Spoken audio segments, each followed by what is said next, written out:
Vessel of Hatred is the next big chapter in the story of Diablo IV. When we last left off, we had defeated Lilith, and Neyrelle was sailing south with Mephisto's soulstone in hand. This is a tremendous burden for someone as young and untrained as Neyrelle. But somehow she has found the will to fight, challenging the primeval every step of the way. In this expansion, we follow their path as Neyrelle seeks salvation from Mephisto and searches for a way to banish him back to the abyss. As we wrap up Diablo IV, there has been a huge battle in hell between Inarius, the Cathedral of Lights, and Lilith and all of her demons. Throughout this entire campaign in Diablo IV, you're basically trying to defeat Lilith, so you team up with people like Neyrelle, who's this young, eager character, and then you've got Laura, who is this sort of wise drunk. He was the Herodrim, so he brings this rounded, old-school thinking. He ends up being the catalyst of the group. Inarius believed that if he killed Lilith, he would be accepted again by heaven. So he went after Lilith. He actually stabbed her, and heaven did not take him back. And he had this moment of, I've been wrong this entire time, and she used that against him and ended up killing Inarius.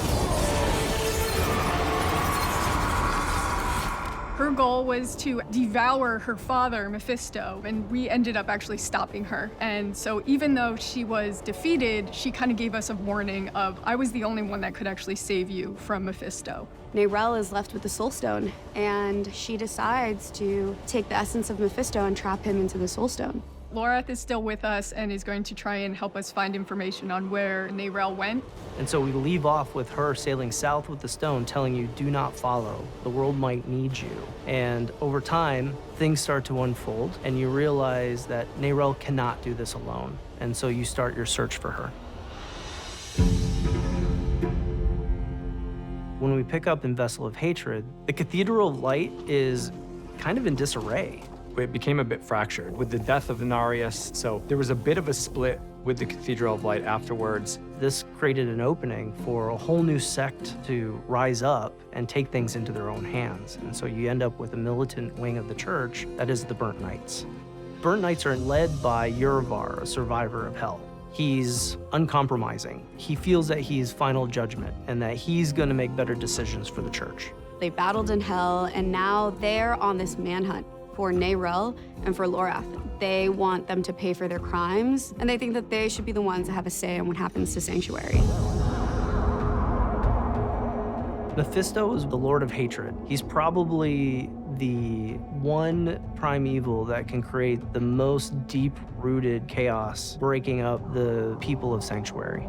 In the events of Diablo II, he was destroyed. He's been slowly resurrecting himself in hell, and he wants to come back and bring himself back to Sanctuary. And now that he is in this soulstone that Neyrelle carries, this is his opportunity.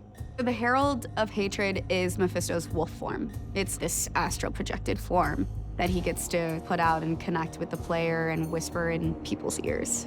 The connection between Neyrelle, the player, and Mephisto is the fate of the world. Neyrelle wants to get rid of him, but the more time she spends with the stone, the tighter the bond between her and the stone is.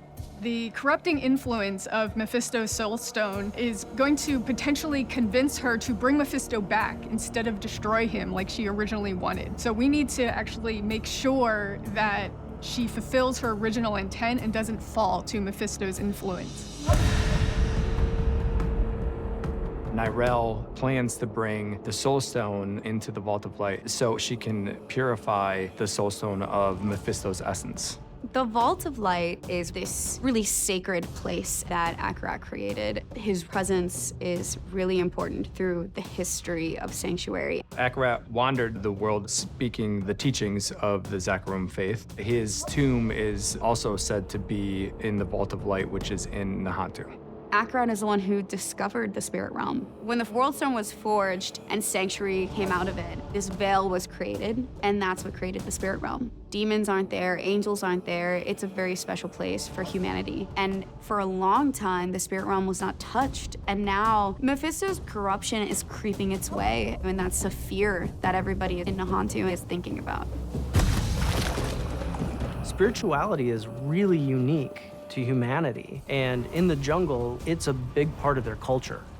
Eru is this elder, this magical being, a spirit born, and he's really connected to Nahantu. This is his home. This is his ancestral lineage, and he's guiding the player on this journey to help Neyrelle. We actually find out that there have been sightings of Neyrelle in Nahantu, and we end up following her there. In Vessel of Hatred, this is a story about isolation. We start off with the concept that Neyrelle is trying to do this alone, but at some point, you realize that things are escalating. And so we morph from this idea of isolation into the idea of being stronger together.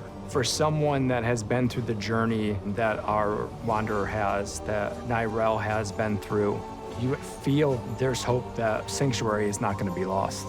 You get to see pockets of sanctuary that we haven't been able to see before, but it's still all in that same tone, in that same world that everybody loves so much.